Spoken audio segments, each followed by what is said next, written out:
Good morning. I'm Tim Kernan, the Managing Director of the U.S. Global Leadership Campaign. Listening to Aaron and Senator Walker talk about the Peace Corps reminds me of truly my favorite Tip O'Neill John Kennedy story. It's Inauguration Day, January 2020, 1961. It's absolutely a horrible day. Horrible. Snow had been falling all night. The National Guard was clearing the streets. Tip O'Neill and his family, Millie and his 3 kids, are at their hotel near the Capitol, and they decide that Millie and the kids are not going to go to the inauguration, just dead. And he is just puffed up with pride because his predecessor, John Kennedy, is about to be inaugurated President of the United States. His personal friend and his colleague.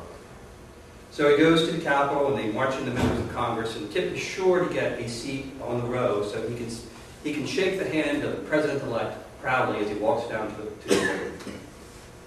As he's looking around, he looks down and he sees this guy, Tommy O'Malley from Boston.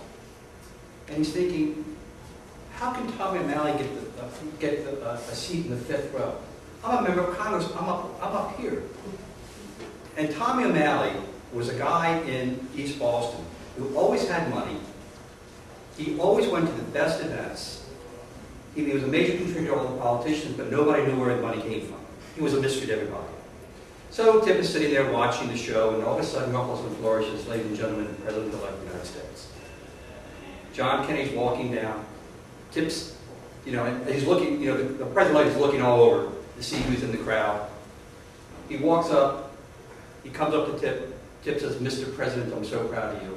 The President looks at him and says, "Tip, did you see Tommy O'Malley's in the 5th row? How did you get that seat?" Tip O'Neill said, "I can't believe that was in his mind as he was about to become the most powerful." Senator, thank you for your comments, and thank you for having us today. From the perspective of the U.S. Global Leadership Campaign, the concept of challenges to citizen diplomacy could not be more appropriate.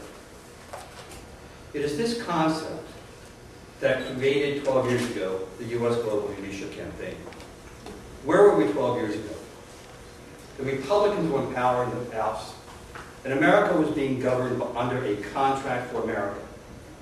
And that contract called for a 50% reduction in the international affairs budget, even after many years of reductions. The vision of the U.S. Global Leadership Campaign was to understand, have the members of Congress understand the critical importance of funding for America's diplomatic and development programs.